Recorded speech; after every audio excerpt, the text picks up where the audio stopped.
Friends, one of the most distinctive features of Matthew's gospel is the way it presents Jesus not simply as an individual religious figure, but as one who relives, gathers up, and fulfills the story of Israel itself. Matthew presents Jesus as creating the church, as the renewed or the new Israel.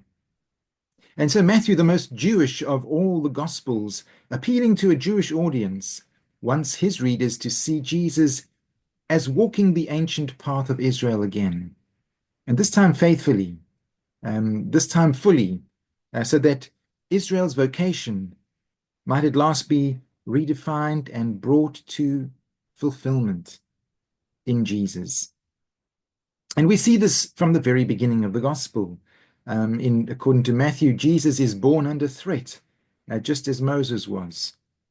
He is taken into Egypt, just as Israel once was. And Matthew explicitly quotes the prophet, "Out of Egypt I have called my son." What was once spoken of Israel is now spoken of Jesus. He is the Son who embodies the people.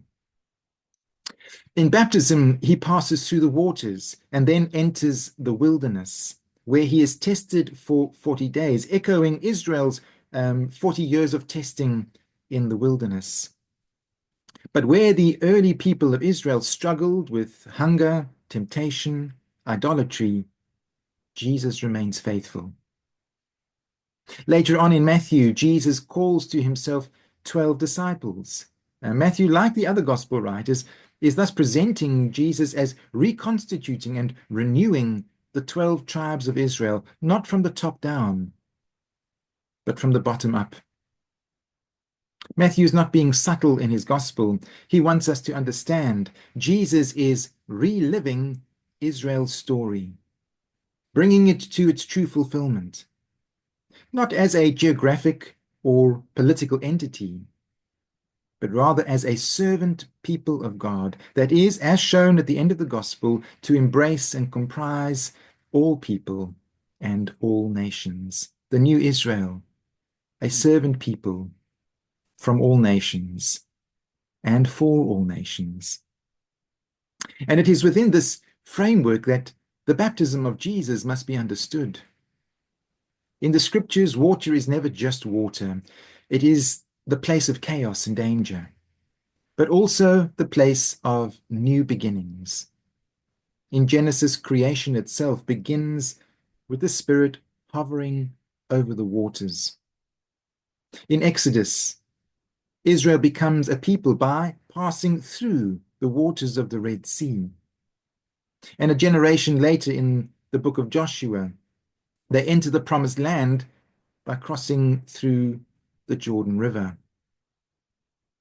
And so when Jesus steps into the Jordan to be baptized by John, Matthew wants us to hear all of this imagery resonating in the background.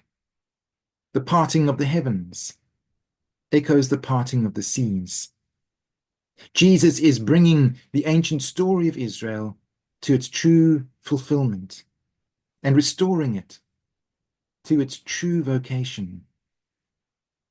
Just as Israel passed through the waters to leave slavery behind, Jesus passes through the waters as one who will lead a deeper liberation, not from Pharaoh, but from everything that binds and diminishes human life, including human sin and waywardness, the result of the inner Pharaoh within each of us. And just as Israel crossed the Jordan to begin life in the promised land, Jesus emerges from the Jordan to invite people into a deeper and a truer promised land of God's kingdom, which is not so much a place, but a realm of the Spirit that can be lived even here and now. And so in Jesus, the story of Israel is being recapitulated, gathered up, reenacted, and in the process redefined, restored, and renewed.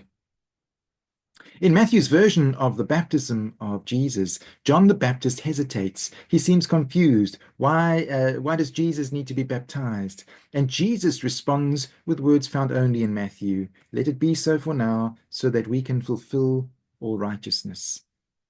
And in Matthew, righteousness does not simply mean some kind of private virtue or moral superiority.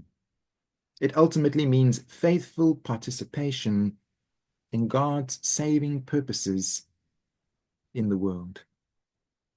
By entering the waters of baptism, Jesus is standing in solidarity with his people, identifying fully with their history, their sin and their brokenness, their longing and their unfinished story. He does not bypass Israel's journey. He walks it from the inside and renewing the story as he does so, giving it fresh meaning, fresh purpose, by entering it more deeply and faithfully than ever before. And as Jesus emerges from the water, we read that the heavens open, the Spirit descends, and a voice speaks. This is my beloved Son, with whom I am well pleased. And this is a richly layered moment. These words echo Israel's identity, as we've seen, as God's son or child rescued from the land of slavery. But they also draw directly from Isaiah's servant songs, especially the declaration in Isaiah 42. The servant in whom God delights, and upon whom God places the Spirit, and through whom justice and fairness will come to the nations. And the words of Isaiah 42 echo the voice from heaven at Jesus' baptism. The servant of God is described in Isaiah as follows: Here is my servant, whom I uphold, my chosen, in whom my soul delights. Do you hear the words, my beloved? I have put my spirit on him. The Spirit descends, and he will bring forth justice to the nations. And this is Jesus' vocation, according to Matthew, to bring forth fairness and justice to the nations. And how is this vocation to be lived out? Isaiah continues, He will not cry out or lift up his voice or make it heard in the street. A bruised reed he will not break, and a dimly burning wick he will not quench. He will faithfully bring forth justice. Matthew is telling us that Jesus is to fulfill Israel's vocation as the servant of God, to bring justice, fairness to the nations, not through military might and domination of its enemies, as many were hoping, but through servanthood, gentleness, and faithfulness. Jesus' mission to bring justice to the nations through servanthood flows not from striving, but from belovedness. It's important to note that Matthew connects baptism with discipleship. At the very end of the gospel, the risen Jesus commissions his followers to go make disciples of all nations, baptizing them and teaching them to live the way he has taught. Baptism in Matthew is not simply a ritual of belonging. It is entry into a story, a way of life, a pattern of faithfulness modeled by Jesus. In baptism, we become part of the story of the renewed Israel, reshaped and renewed by the life and the vision of Jesus, the servant of God. To be baptized is to pass through the waters with Jesus. It is to leave behind the ways of domination that define much of our ego-driven world, and instead to learn the way of the servant, a way of humility, gentleness, justice, mercy, and costly love. And this is why Matthew repeatedly links discipleship with self-giving. On his journey to the cross, Jesus gathers his disciples together to remind them of the call to servanthood. You know that the rulers of the nations like to lord it over people, and their high officials enjoy exercising their authority and dominance over others. Not so with you, says Jesus. Instead, whoever wants to become great among you must be your servant, and whoever wants to be first must be your slave, just as the Son of Man did not come to be served, but to serve, and to give his life as a ransom for many. Jesus is not just talking about the rulers of the nations in the ancient world.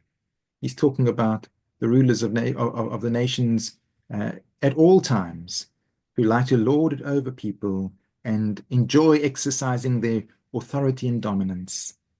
And Jesus says, not so with you.